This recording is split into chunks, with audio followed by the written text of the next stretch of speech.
Hi, sisters. How are you? So Good. I mean, I'm Good. fantastic. Good. We want to welcome everybody back to the Dare to Try podcast. I'm Anike, I'm Britannia. I'm Johanna. and this is the Dare to Try podcast, where we empower women to live outside their comfort zone and try dares that they wouldn't normally do. And we're so excited that you're here.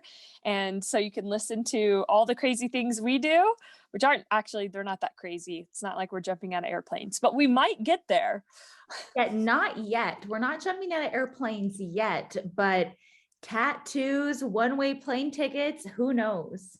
Yeah. And I think eventually, it would be fun to start having our listeners suggest dares eventually. Yes, we'll just need a couple more listeners for that. Well, because it's a little bit harder to come up with dares because you will limit yourself.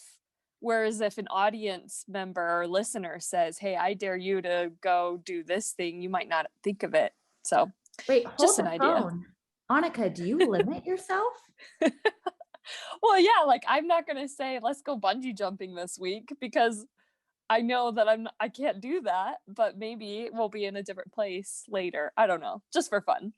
Just For for the funsies. record, I do not want to go bungee jumping.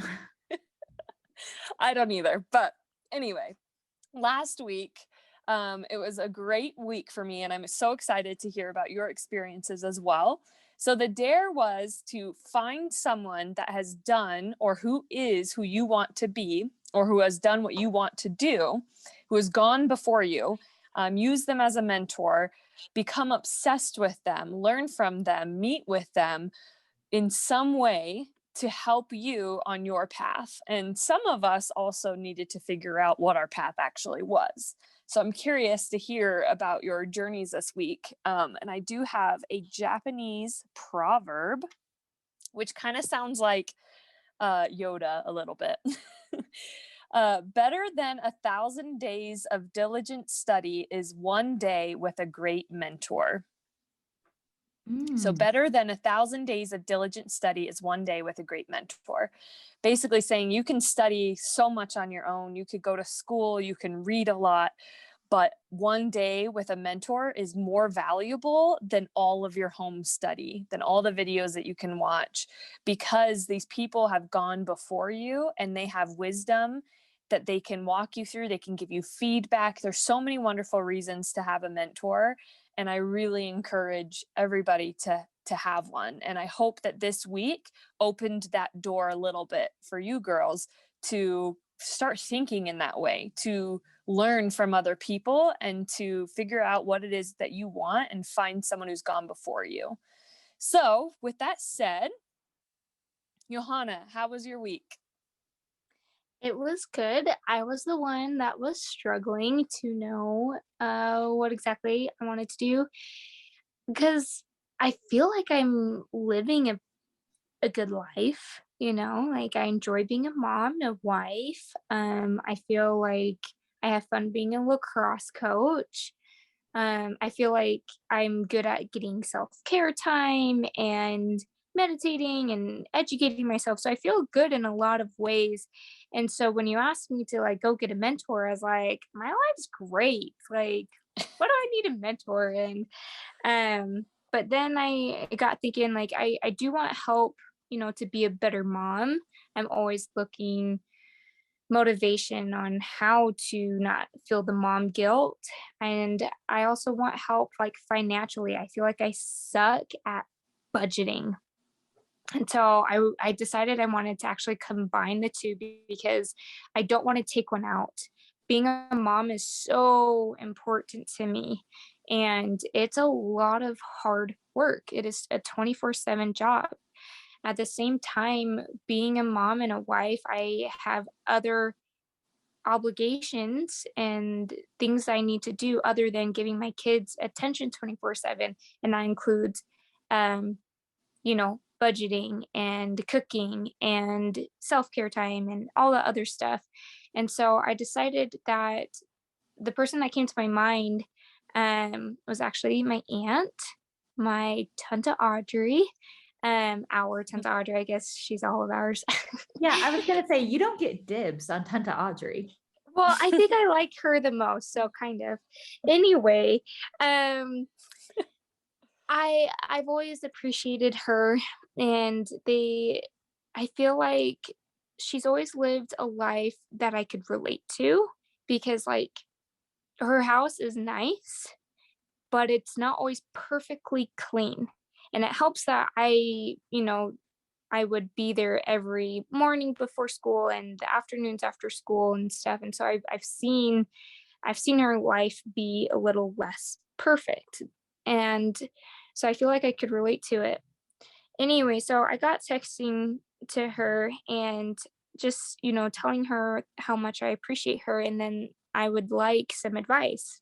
How how do you budget your life? How are all of your kids, all 5 boys, such amazing boys? They're all sweet and strong in the family and beliefs, um and yet you guys still also have the time to really focus and have self-control on your budgets in your home, and you guys go on vacations and have consistent family dinner. And I think she laughed, maybe she LOL'd, maybe it's just in my head, I don't know, it's all in text. But she said it took us at least 10 years to get on a rhythm. She said that the first few years she was battling, young momhood and working full time. And then, it took some poor um, financial decisions to kick them in the butt to get on the right path and to get that self control. And she gave me some tips on, give yourself an allowance and things like that. And she said, you gotta set small goals and set, a time frame, but it's not always going to be exactly that way. And give yourself some grace. And she's like, right now, just focus on being that mom, being present with them. My boys thank me for being with them. Both of us parents, we spend time with them and they thank us for that. I was like, okay, like, I'm not going to be perfect. I'm not going to be the best cook. And it might not always be exactly at the time I want it to be or around the table. But as long as I'm with my kids, and, I need to gain self control and give myself grace that I'm going to fall. But, you pick yourself back up. So, and she said that I can text or call her or talk anytime whenever I need her. And so I think it's going to be a great little journey. That's awesome. And the cool thing about Tanta Audrey is I think she does all the budgeting as well Mm. in their family. So I'm pretty sure. So Uncle Bert provides for the family for the most part. I think she works now, but I think she does all the bookkeeping. So she would be a really good person to help you with that too, to get organized. And she's always just so sweet. And when you talk to her, she's like fully present. She's not like distracted. And so I feel like that's a natural gift that you have, Johanna, about being present. And I think if you let her mentor you a little bit, then you can fine tune that presence, that natural gift. Thank you. I absolutely love this. I love that the person you chose was a family member. We talk about not having always the mentors that we wanted in certain aspects of our life. And it didn't have to be your mom, your sister, your best friend, but you looked inside your inner circle, who do I know? Who do I look up to and why? And Tenta Audrey is a perfect example, because all the things that you said, I was like, yeah, she does do that. Oh, that's right. Oh yeah, she's good at that. And so I love that you not only could get that time with her, but I know that time meant a lot to her as well. That's awesome. And Britannia, tell us about your experience. Okay. So Jennifer Lopez did not get back to me, but that's okay. I listened to her new song. I know. I listened to her new song. It's great. She knows I'm there and I support her. But I decided to really dig into this and think about it. Who do I look up to? Who has what I want? And I didn't find that one exact person. I don't think that's what it's going to be for me. I think it's going to be a mentor in every aspect of my life. And there's going to be 5 different mentors or 6 different mentors. But this dare really helped me because it opened up some conversations with some really great people. And then I met someone new. So I got together with my yoga crew and found out that there were a couple of people who've decided to go down the life coaching path. And that was really affirming because I also signed up for a life coaching certification program that I just started last week.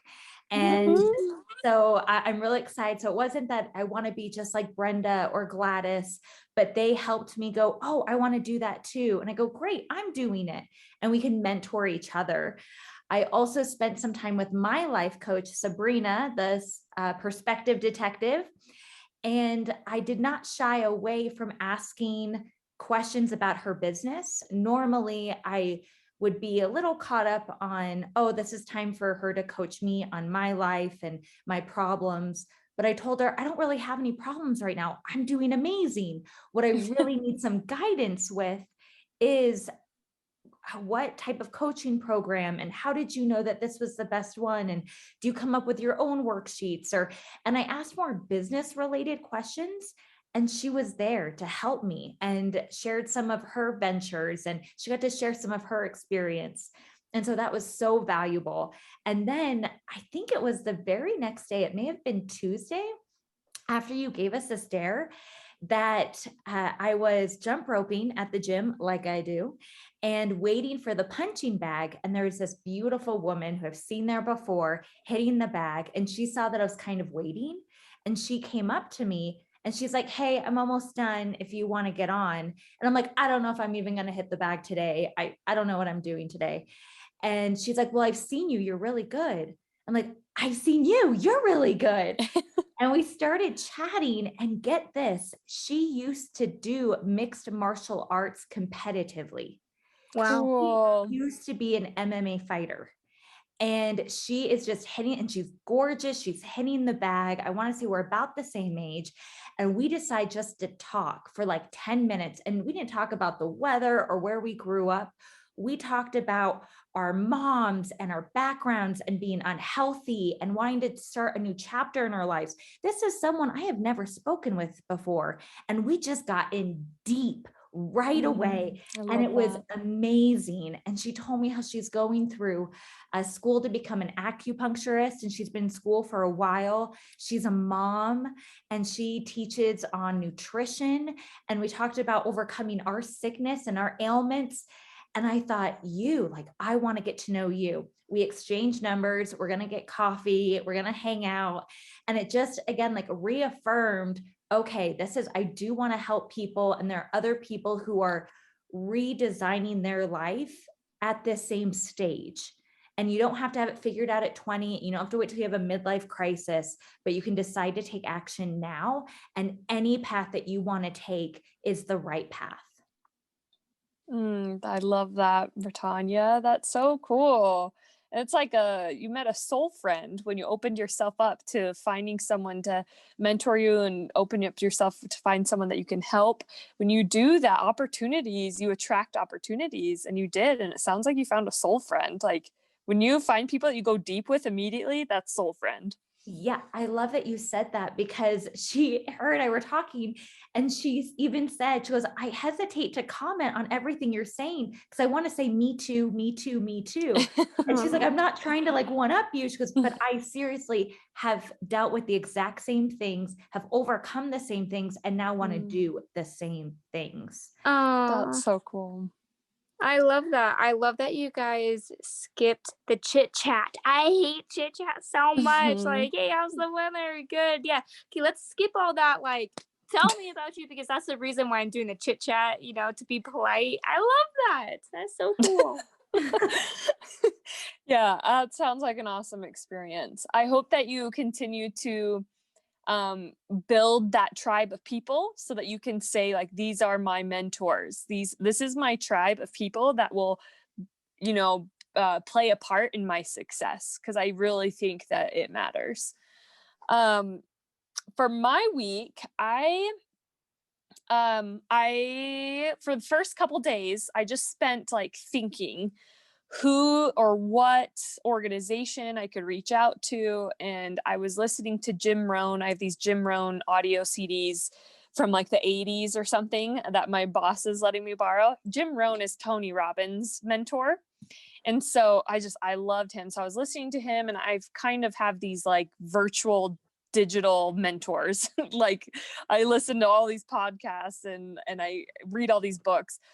But I decided that one of the things I want to do is to get paid to speak. It's on my vision board. I want to motivate people. I want to get better at negotiating. I want to get better at inspiring people and moving people to change, because I think it's a very powerful gift. And I think I have a natural gift, but I need more practice, and I need help to hone those skills. And so I reached out to Toastmasters, and Toastmasters is an international organization that's been around for a few hundred years that helps people speak.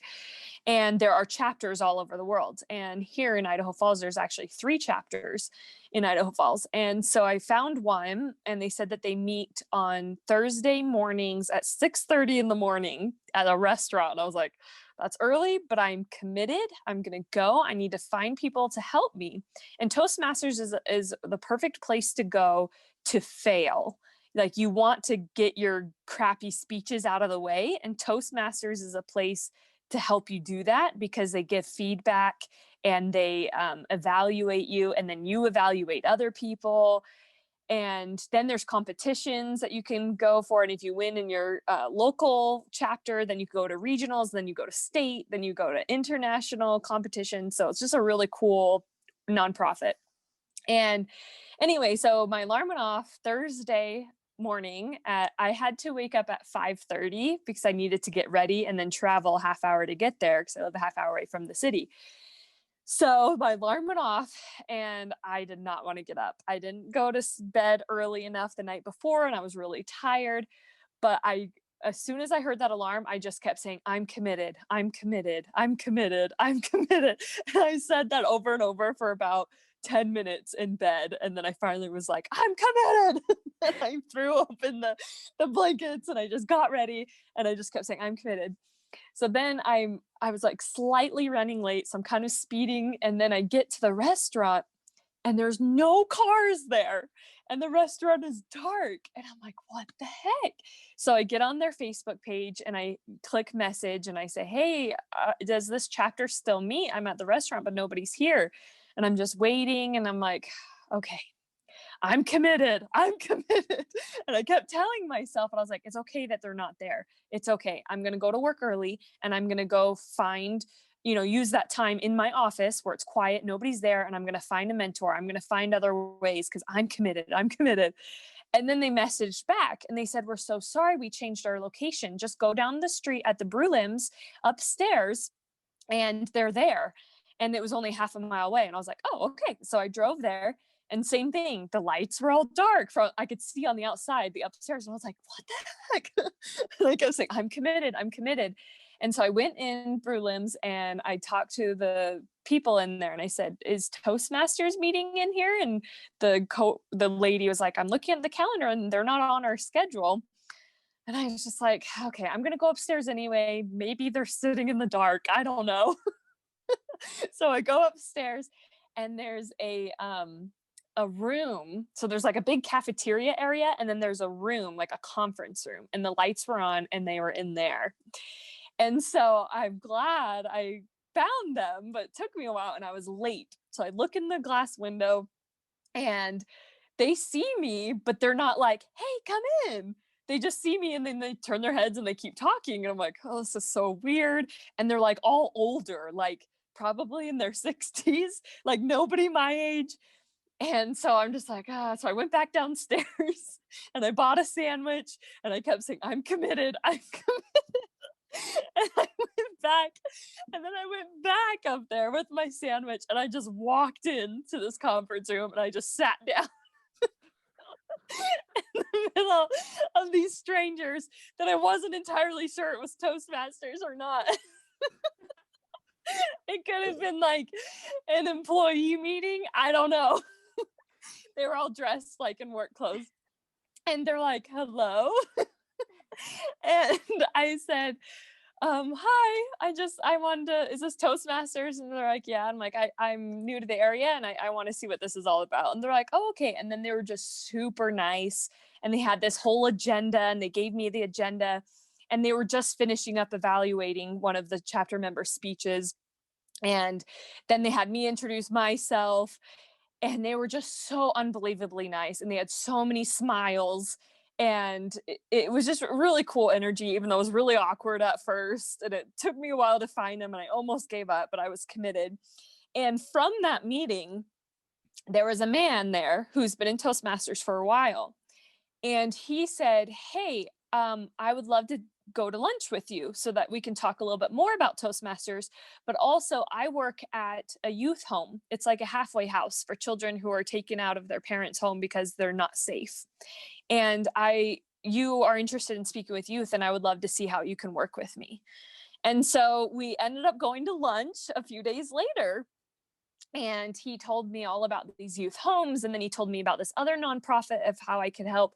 Then he told me about Toastmasters and how people from their chapter have won national awards and that they can really help me hone in this natural gift. And then I told them about Dan's business and said, can Dan provide his services for these youth that have gone through trauma? And they were like, yes. And so we have another meeting with this youth home on Thursday this week to talk about the future of us helping them. And so it was just a really cool experience. I had some other cool things, but that was definitely the highlight for sure.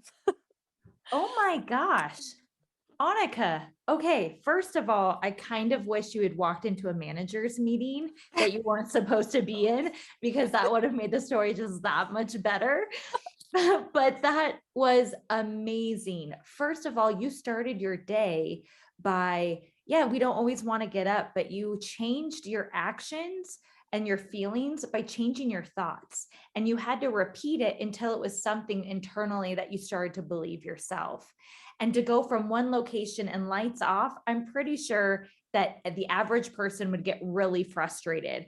And then going to another location and they said, I don't know, they could be mean up there, but it's dark. And it would have been so easy for you to throw in the towel, but you were committed. And look at this experience that now has flourished into not only finding a possible mentor, but now you actually get to help people. The reason why you've been sent on this earth and now you get to do it. Anike, that is amazing. Thank you. Yeah, it was a fun Yeah. day. This is so cool. And not only like did you do something for you, like you're also teaming up with Dan and you guys are gonna help each other out. This is so cool. I love teamwork. Yeah, I'm super excited. And so like that's just the power of changing your thoughts for sure.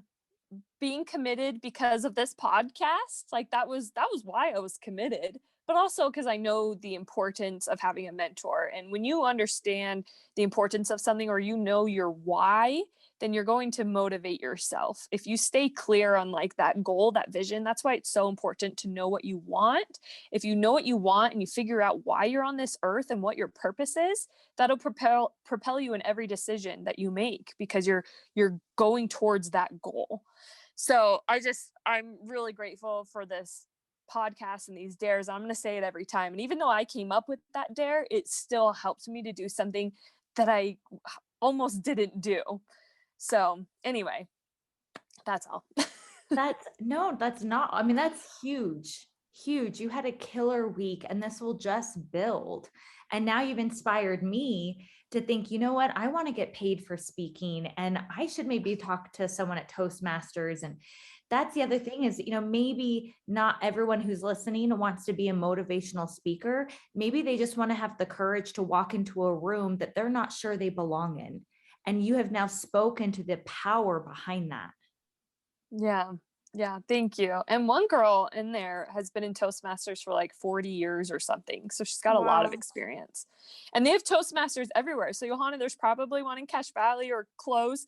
There's definitely going to be one in Denver, if not several. And out here, I don't know if that's the national rate, but it's like $41 billed to you every 6 months. Like it's super cheap. Like it's barely anything, and you get so much out of it. You get to practice your speeches, you get feedback, you get to give feedback, you get to network with people. So I'd recommend it for sure. But then again, I haven't signed up yet because I'm gonna go visit the 2 other chapters and just see which one I resonate with the most. Oh, Annika, that is amazing. What a really good week. It sounds like Johanna, Annika, we all had this like killer experience and each unique in their own right. And I want to go back to what you said, Annika, about being paid to speak. And Johanna, you mentioned one of the reasons why you sought out Tante Audrey. By the way, Tante is German for aunt, for those who don't know what a Tante And is. Dutch. And Dutch.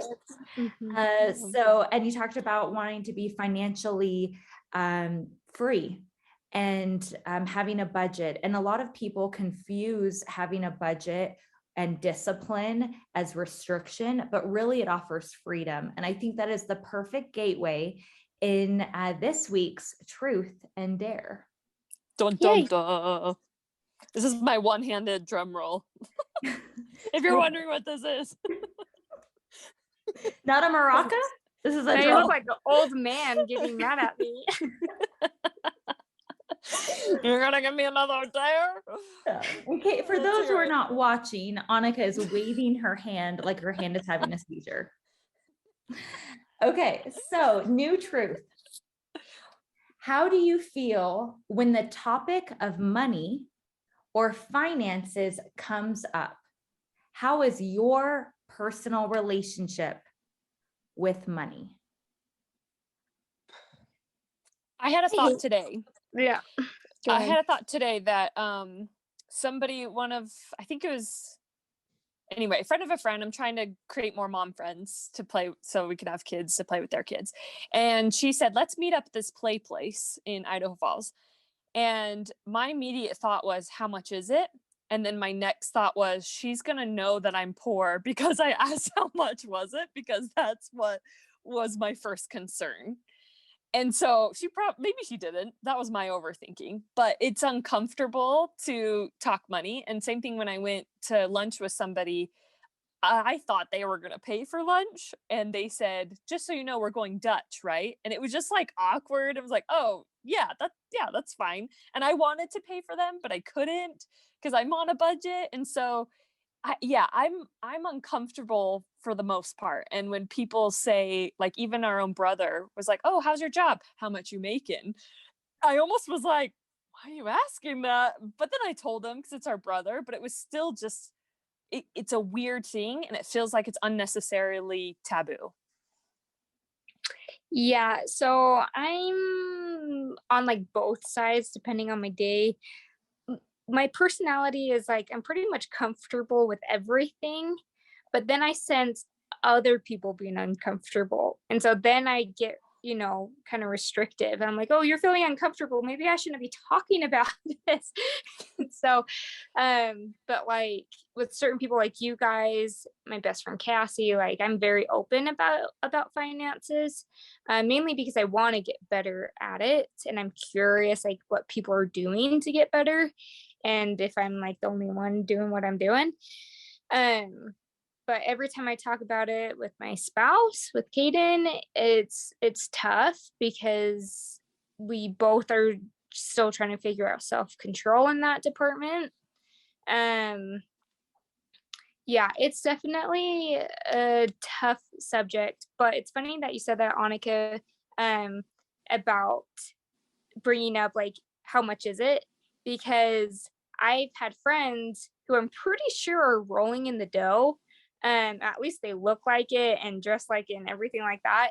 And they still say, how much is it? And I'm like, oh, you budget. Oh, you're smart. That's why you dress like that. And so it's just kind of funny that you said that. Yeah, I think that this is a topic that we need to bring up. And for me, I used to have a poor man's mindset. I would spend my money before it came in. And if I had $50 in the bank, it wasn't, oh, great, I have $50. I can do so much with that. It was, I only have $50. And when I would think of my money as limiting, I would spend it. I would sometimes spend $60 and then I'm at negative 10. And money was something that I didn't think I could have a positive relationship with. And over time, I've been able to slowly change that. And I'm talking to people who have a hard time talking about money. Getting with my yoga group, one of my fellow yoga teachers said, oh, I'm not a money person, but when I ran this business, I made X. And I was like, hold the phone. What do you mean you're not a money person? As you push up your glasses. Hold the phone. Okay, so money is a tool and a resource. We need it.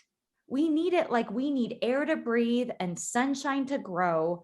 We need money to do the things we want to do to help live our purpose. And if we keep looking at a perspective of lacking, it will always be lacking in our life. And my new friend that I made, Gigi, I ran into her, I think it was just yesterday. And I'd been thinking, this is what I want us to do. This is what I want us to talk about. This will be our truth and dare. And she said that she got to speak at a gym and talk about nutrition. And I said, well, what's your goal? You're trying to get new clients and trying to understand how I can be supportive and help. And she's like, well, it's just really hard to talk about money, but you have to get paid. You have to get paid for the work you're putting in. And then without even skipping a beat, she adds, what people don't realize is the more money you make, the more people you can help, the greater your reach. It doesn't have to be a selfish endeavor. It can, get new boots or have a nice car or go on vacation, but you can do those things even if you're making less. The thing is the more money you make, the more of that resource you have, the more people you can help and the further your value can go. And so for this dare, I want us to start thinking about our relationship with money. Before I give the dare, are there any other thoughts? Yeah, I really like that you said that. I really like how you said the more money you make, the more people you can help. That really resonates with me to tell my husband because he is always helping people and he's always giving of himself way more than what I personally think we have. And so it frustrates me, but I feel like I can't say anything because he's being so selfless. So I love that you said that. Yeah, I'm going to leave it at that. Yeah, I think it's important to give more in life than receiving. Like we said last time, Tony Robbins says the secret of living is giving. And I think that's really true. And there's so many people that I follow, my digital virtual mentors that I talk about in my books and podcasts and YouTube videos and seminars. They all say that same principle that you're saying, Britannia, that the more money that you have, the more resources you have, the more you're able to serve people. And if you're just scraping by, if you're just living paycheck to paycheck, and if you're just in survival mode, you're just always going to have to be taking care of yourself. You won't have the time, energy, or resources to reach out to other people. So we got to get out of the survival mode and get into the comfortable mode and then the abundant mode so that we can reach out to people and not stress about our own needs of just living. Absolutely. I love that you said that, Anike. And I think especially as women, which I feel like our podcast really caters to, though men, we enjoy our men listeners as well. But Hi, Joe. Hi, Joe. So as women, I don't know if it is a cultural thing. I don't know if it was something that I just wasn't taught, but I didn't understand the value of negotiating my salary. I didn't understand the value about talking about money. And it became this like deep, dark secret. When I made money, it was a secret. When I didn't have money, it was a secret. And it became just kind of this dirty feeling surrounded about money. And I've changed that. Now I talk about wanting to make my company a multi-million-dollar company. I plan on being a millionaire. I am a millionaire. Future Britannia is a millionaire. And with that, I'll be able to have that reach and be able to help other people change their life, change their thoughts, take action, and start to enjoy the path that they're on. The other thing that I want to get away from is us thinking that I will be happy when. I will be happy when I am thin. I will be happy when I move out of this town. I will be happy when I have more money. And actually, if you can focus on feeling joy now and being grateful, then you will lose weight. Then maybe an opportunity to move away will come along. Then more money will come your way. Yeah, I love that. That's one of the most limiting beliefs someone can have is I can't have X until X. And so I love that you said that. Okay, but So I want to say something. I'm very grateful for my home. I'm very grateful for what I have. At the same time, I'm afraid of becoming, what's the word, complacent? Complacent is a word. Because if I feel like if I, or complacent's a content, word. or like too, thank you, Britannia. Or like just like content. Like I don't want to, be so grateful for what I have, and then eventually becoming too content and kind of being stuck in a rut. You know what I mean? Because that happens too. Yeah, no, I'm glad that you said that, because Jason, my partner, he and I talk about that. And he thinks that if he feels joy and peace in his present state, then he is telling himself that he doesn't want more. The truth is, you will not be given more until you are grateful for what you have. And so if you keep focusing on what you don't have, then the universe isn't going to give you more. God is not going to bless you with more because you don't see what you already have. It is not about being complacent. It's about being grateful for the foundational tools and resources that you have, because then you can build your empire. Yeah, Well, it's that's opening cool. it's opening yourself up to receiving. It's like, Johanna, you can relate to this with your kids. If Olive is eating something, and maybe your kids don't do this, but mine do. They have a whole bowl of food in front of them, and they're not done with their bowl, and they say, "Mom, more. I want more, please." And you're like, "I'm not giving you more until you eat what you have." Because what if you give them more and then they waste it or whatever? Like Because they you do. right. And so you have to be grateful. Like you said, it opens you up to receive. Once the bowl is cleared out, once they've eaten that, once we're grateful, then God, the universe, can dump more of it in. Absolutely. Okay. So with that, and I struggle with this too. I'm not a millionaire just yet, and I've come a long way, but I still need some help and some work with my budget and with my finances. So this week's dare, if you're up for the challenge, is money is no longer a dirty word. This week, take control of your finances.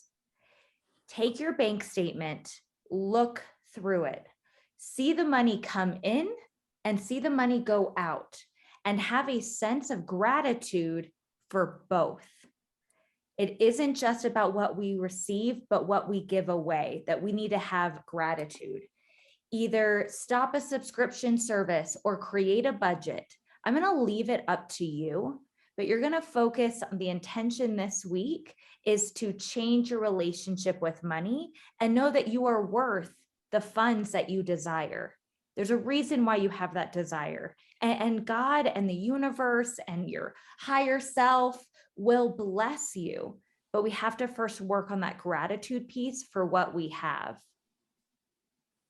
Okay, so the dare is take control of your finances, be grateful for what you have, and budget or create like a plan in some way.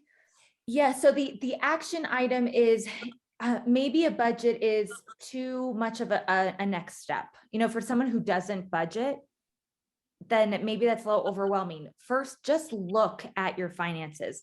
When getting in shape and wanting to lose weight, one of the worst things you can do is cut out all your sugar and carbs, because that's not sustainable. What you do is first pay attention and log everything you eat without any changes. That's what I want you to do with your finances. is just pay attention to where the money that's going in and going out. And the money that goes out, instead of being like, oh, I really like that hurts, be grateful that you have the money to pay for that thing. And then the money that comes in, be grateful that you earned that or that came to you.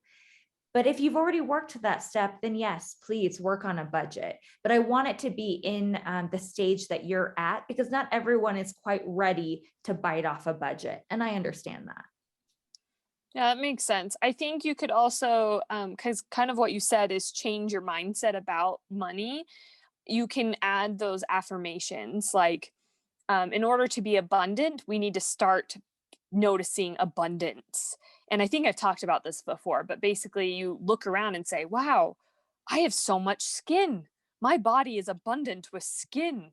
Wow, that tree has millions of leaves. That tree is abundant with leaves.